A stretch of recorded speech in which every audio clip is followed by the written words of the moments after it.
सुप्रभात। नमस्ते मेरे प्रिय छात्रों। व्याकरण का सहायक क्रिया यह भाग का आज हम अध्ययन करेंगे।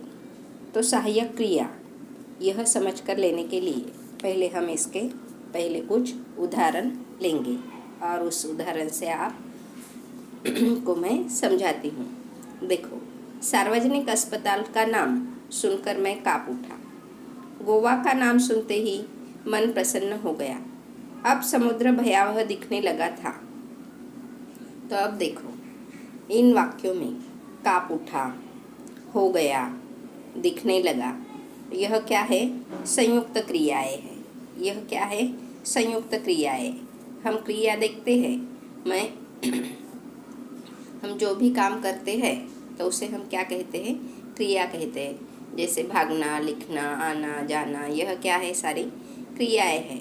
तो काँप उठा, हो गया, दिखने लगा था, यह क्या है? संयुक्त क्रियाएं है। और मुख्य क्रियाएं क्या है इसमें? काँपना, दिखना।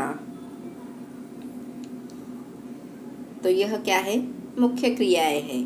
और इसमें सहायक क्रियाएं कौन सी है? तो उठना, जाना तथा लगना, यह क्या है? सहायक क्रियाएं है।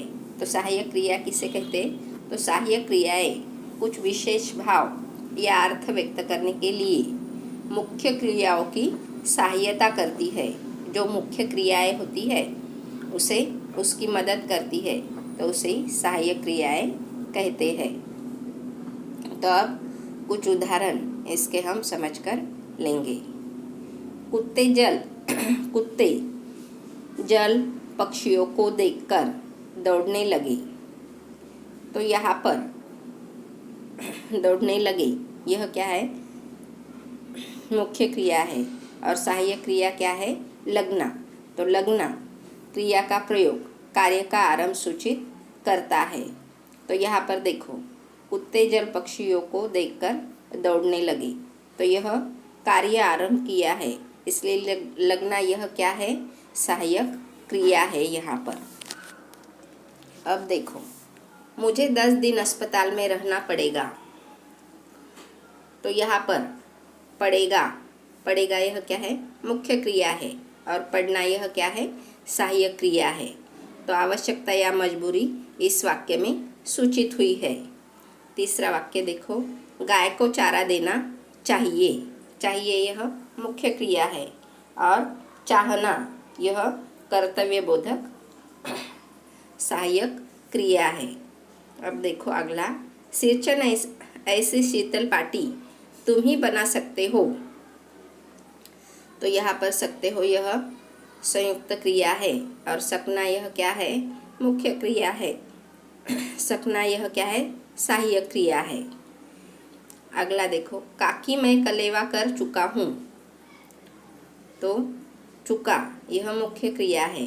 और चुकना यह क्या है? सहायक क्रिया है। खूबसूरत समंदर देखते ही मैं उससे लिपट गया यह मुख्य क्रिया है। और जाना यह सहायक क्रिया है। रोज सवेरे घुमा करो यह मुख्य क्रिया है। और करना यह क्या है? सहायक क्रिया है। मैं बड़ी कठिनाई से सिरचन को मना पाया। तो पाया का सहायक क्रिया क्या आता है? पाना आता है।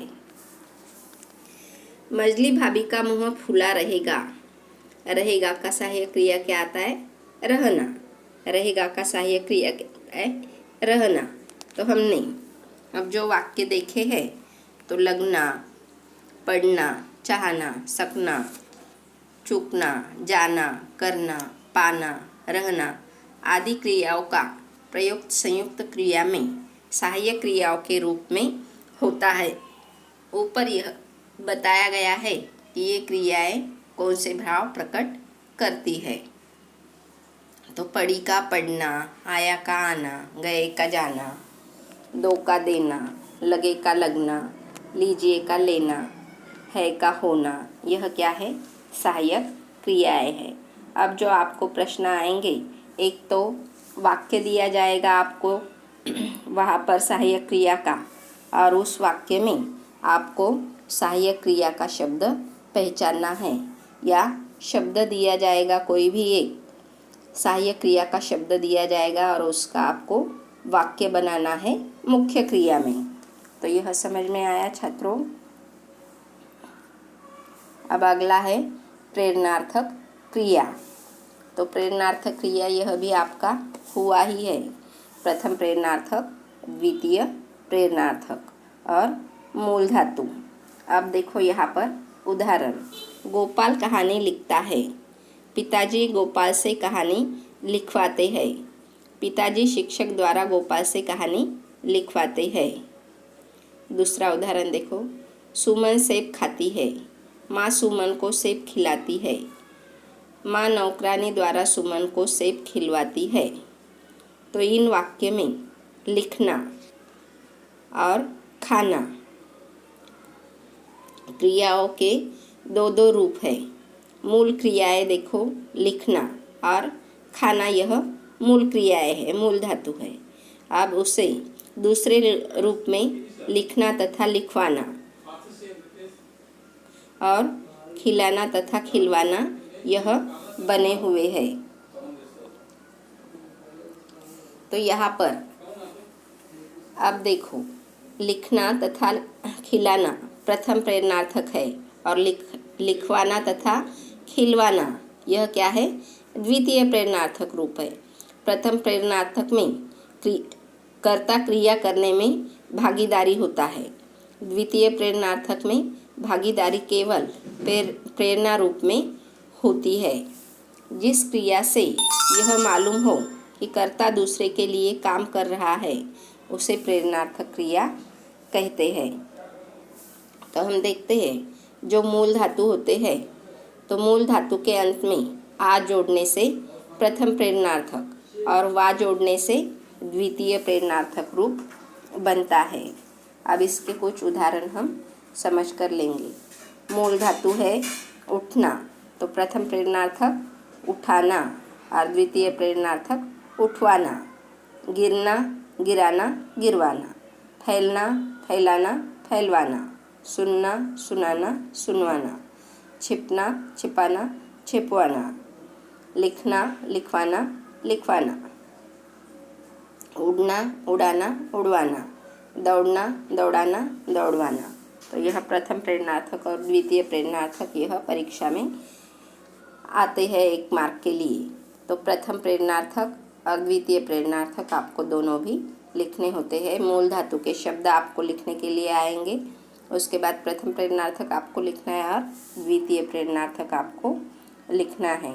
और इसी के साथ अब जो आपकी एग्ज़ाम फर्स्ट यूनिट टेस्ट आ रही है और होने जा रही है, तो उसमें केवल सिर्फ आपको क्वेश्चन 1 भी लिखना नहीं है, क्वेश्चन नंबर डालना है और उसके आंसर लिखने हैं, जिससे कि आपकी PDF क्या बड़ी नहीं होनी चाहिए। तो छोटी PDF होने के लिए सिर्फ क्वेश्चन नंबर डालो और आंसर लिखो। तो धन्यवाद छात्रों, यहीं पर यह पूर्ण होता है।